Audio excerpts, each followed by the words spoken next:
The golden chandeliers of Valorian Palace cast dancing shadows across the marble floors as Queen Cordelia adjusted her emerald tiara one final time. Tonight was supposed to be her greatest triumph, the anniversary celebration of her 20-year reign over the kingdom of Ethermore. Nobles from across the realm had gathered in their finest silks and jewels, their laughter echoing through the grand ballroom, where she had once danced as a young princess, but beneath the glittering surface, whispers had been growing louder each day. The kingdom's treasury was mysteriously emptying, and rumors spread like wildfire about secret dealings with neighboring enemies. Lord Chancellor Marcus, once her most trusted advisor, had been asking uncomfortable questions about missing gold reserves and unauthorized trade agreements. As Cordelia descended the grand staircase, her crimson gown trailing behind her, she noticed the subtle changes in her court. Some nobles averted their eyes, while others watched her with barely concealed suspicion. Her own guards, men who had sworn oaths of loyalty, seemed distant and professional rather than warmly respectful.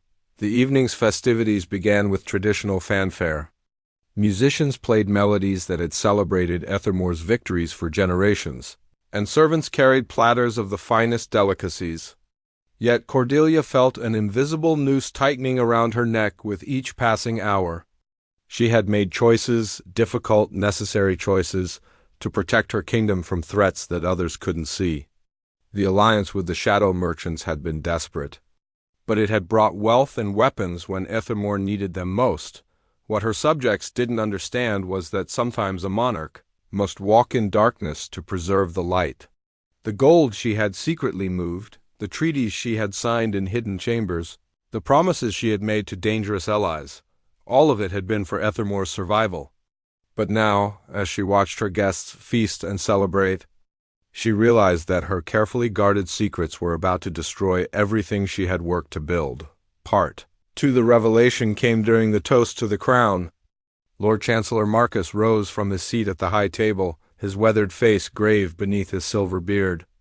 The hall fell silent as he raised his goblet, but instead of offering the traditional words of praise, his voice cut through the air like a blade. "Lords and ladies of Ethermore," he began, his voice carrying to every corner of the vast room. "Tonight we gather not only to celebrate, but to confront a terrible truth that has been hidden from us all."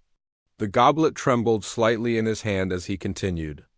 "Our beloved queen has betrayed the sacred trust placed in her by our ancestors and our people." Gasps rippled through the crowd like stones thrown into still water. Cordelia felt the blood drain from her face, but she maintained her regal composure, even as her heart hammered against her ribs. She had always known this moment might come, had prepared speeches and explanations. But now all her words seemed to crumble to dust. Marcus produced a leather satchel from beneath the table, withdrawing scrolls and documents that bore official seals. Evidence of secret negotiations with enemy kingdoms, unauthorized transfers of royal treasury funds, and agreements that would have sold our sovereignty to the highest bidder.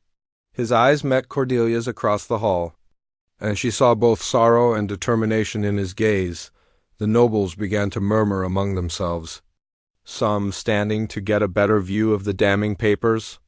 Lady Eleanor, Cordelia's childhood friend, covered her mouth in shock.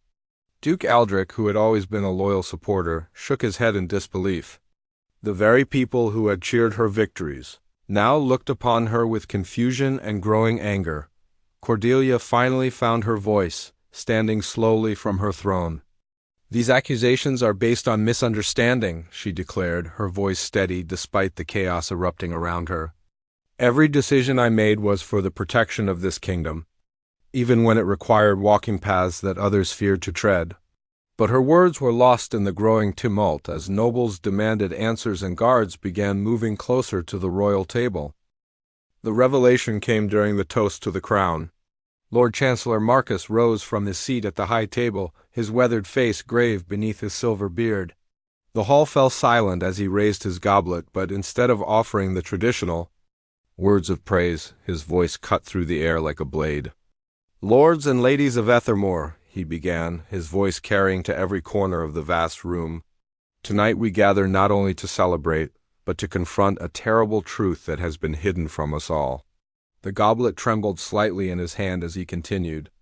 Our beloved queen has betrayed the sacred trust placed in her by our ancestors and our people.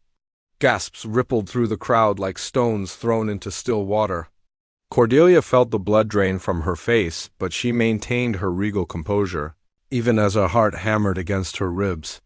She had always known this moment might come, had prepared speeches and explanations, but now all her words seemed to crumble to dust. Marcus produced a leather satchel from beneath the table, withdrawing scrolls and documents that bore official seals. Evidence of secret negotiations with enemy kingdoms, unauthorized transfers of royal treasury funds, and agreements that would have sold our sovereignty to the highest bidder. His eyes met Cordelia's across the hall, and she saw both sorrow and determination in his gaze. The nobles began to murmur among themselves, some standing to get a better view of the damning papers. Lady Eleanor, Cordelia's childhood friend, covered her mouth in shock. Duke Aldrich, who had always been a loyal supporter, shook his head in disbelief. The very people who had cheered her victories now looked upon her with confusion and growing anger. Cordelia finally found her voice, standing slowly from her throne. "These accusations are based on misunderstanding," she declared, her voice steady despite the chaos erupting around her. "Every decision I made was for the protection of this kingdom, even when it required walking paths that others feared to tread." But her words were lost in the growing tumult as nobles demanded answers and guards began moving closer to the royal table. The confrontation escalated rapidly as more evidence emerged from Marcus's investigation. Captain of Guard Sir Edmund stepped forward, his hand resting on his sword hilt, not in defense of his queen, but in preparation for what he knew must come next. The man who had once carried young Cordelia on his shoulders when she was a princess now stood, ready to arrest the woman she had become. "The shadow merchants you allied with are known slavers and drug dealers." Marcus continued reading from his documents. "The weapons they provided were meant to destabilize our neighboring kingdoms, creating conflicts that would benefit their criminal enterprise. The gold you moved was payment for services that included assassinations of innocent diplomats." Cordelia's hands gripped the arms of her throne until her knuckles turned white. "You don't understand the bigger picture," she protested, her voice growing desperate. "King Darius of Ironhold was planning to invade us within the year. The plague that struck Silverbrook wasn't natural, it was a weapon of war. I had to make alliances that others wouldn't, to gain intelligence and protection that conventional diplomacy couldn't provide." But the assembled nobles were no longer listening to her explanations. They saw only the evidence of treachery, the proof that their queen had dealt with criminals and enemies. Lord Garrett stood and pointed an accusing finger at the throne. "You speak of protection, but you brought wolves into our house and called them guard dogs." The crowd's energy was shifting from shock to outrage.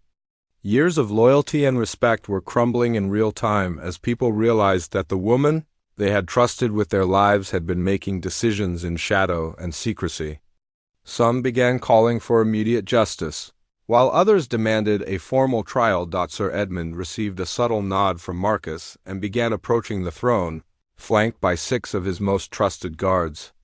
These men had served the crown faithfully, but their oath was to Ethermore itself, not to any individual ruler. "Your Majesty," Edmund said formally, his voice heavy with sorrow, "you must come with us. You are under arrest for high treason against the realm." The throne room erupted into complete chaos as the guards moved to arrest their queen. Some nobles shouted their support for justice, while others called out in confusion and dismay. Lady Eleanor tried to rush forward to defend her friend, but was gently but firmly held back by courtiers who understood the gravity of the situation. Cordelia stood slowly, her royal training keeping her spine straight even as her world collapsed around her. "I will not resist," she said clearly, her voice cutting through the noise. "But know this, every choice I made was to prevent a war that would have cost thousands of lives. History will judge whether I was a traitor or a protector." As Sir Edmund stepped closer, Cordelia removed her crown with steady hands and placed it carefully on the throne's armrest. The emeralds and diamonds caught the candlelight one last time before she turned to face her fate. The symbolism was not lost on anyone present. She was surrendering not just her freedom, but her very identity as their sovereign. The guards surrounded her, not roughly but with the formal precision required by such a momentous occasion. Heavy iron shackles appeared, their cold metal a stark contrast to the warm gold and jewels she had worn just moments before. As the chains locked around her wrists, the sound echoed through the silent hall like the closing of a tomb. Marcus approached with the formal arrest warrant, his hands shaking slightly as he read the charges aloud. Cordelia of House Ravencrest, you are charged with high treason, conspiracy with enemy forces, theft of royal treasury funds, and endangering the security of the realm. Each word fell like a hammer blow, sealing her fate in the eyes of the law. The queen who had once commanded armies and negotiated with foreign princes was now a prisoner in her own palace. Yet, as she looked out over the assembled nobility, she saw not just anger and betrayal, but also fear. They were terrified of what would come next, of how the kingdom would survive without the strong hand that had guided them through so many crises, even if that hand had been stained with dark deeds. The procession from the throne room to the palace dungeons became a gauntlet of judgment and sorrow. Word had spread quickly through the castle, and servants, guards, and lesser nobles lined the corridors to witness the fall of their queen. Some wept openly, remembering Cordelia's kindnesses and the prosperity she had brought to their lives. Others glared with righteous anger, feeling betrayed by someone they had trusted completely. Young Princess Isabella, Cordelia's own daughter and heir, appeared at the top of the grand staircase. At 17, she possessed her mother's striking beauty, but none of her political cunning. Tears streamed down her face as she watched the woman who had taught her to read, to ride, and to rule being led away in chains. "Mother!" she cried out, but was quickly ushered away by her governess before she could interfere with the arrest. Sir Edmund maintained his professional composure, but those who knew him well could see the pain in his eyes. This was the same man who had taught Cordelia swordplay as a girl, who had carried her to safety during the siege 15 years ago, who had sworn to protect her with his life. Now duty demanded that he protect the realm from her as they descended into the lower levels of the palace. The grandeur gave way to cold stone and iron bars. The dungeons of Valorian Palace had been built to hold the kingdom's most dangerous enemies. Never had anyone imagined they would hold a queen of Ethermore. The irony was not lost on Cordelia as she was escorted past cells that had once held prisoners she herself had ordered confined. The cell prepared for her was larger than the others, with a small window that allowed a sliver of moonlight to enter. It contained a simple cot, a wooden chair, and a small table, accommodations that acknowledged her former rank while ensuring her secure containment. As the heavy door closed with a resounding clang, Cordelia was left alone with her thoughts, and the echoing sounds of the celebration continuing far above her head. Despite everything, she felt a strange sense of relief. The burden of her secrets was finally lifted, even if the cost was her crown and freedom. She had gambled everything on a desperate strategy to save her kingdom, and she had lost. But perhaps, she thought as she listened to the distant sounds of music and laughter, perhaps the truth would ultimately prove less destructive than the lies she had told to preserve it. Dawn broke gray and cold over the palace as news of the queen's arrest spread throughout the kingdom. Messengers rode hard to every corner of Ethermore, carrying official proclamations that would forever change how the people viewed their former monarch. In taverns and marketplaces, in noble manors and humble cottages, the subjects who had once sung Cordelia's praises now debated whether she was a villain or a misguided hero. In her cell, Cordelia had spent the night writing letters she knew would never be sent. Words of explanation to her daughter, apologies to her loyal friends, and detailed warnings about the threats she believed still faced the kingdom.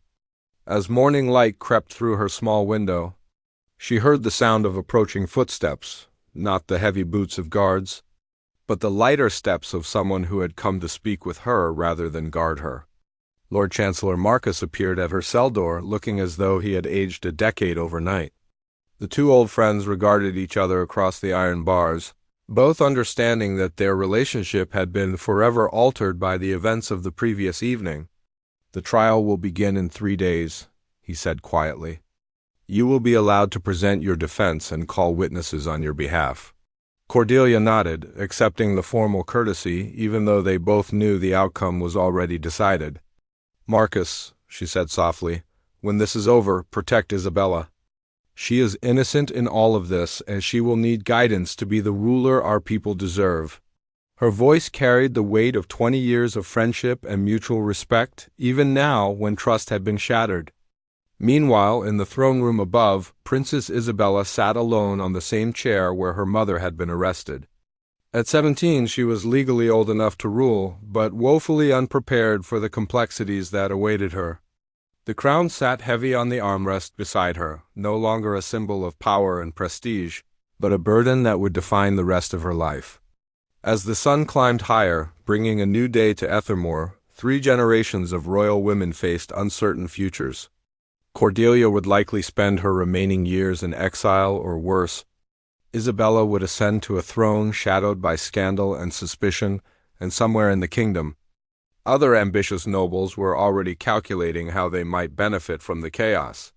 The halls that had roared with applause for 20 years now echoed with whispers of doubt, fear, and the endless question of whether their fallen queen had been Ethermore's savior or its greatest threat. The kingdom would endure, as kingdoms always do, but the scars of this night would mark its history forever. And in the quiet moments before sleep, its people would long wonder whether the truth they had demanded was worth the price of the illusions they had lost.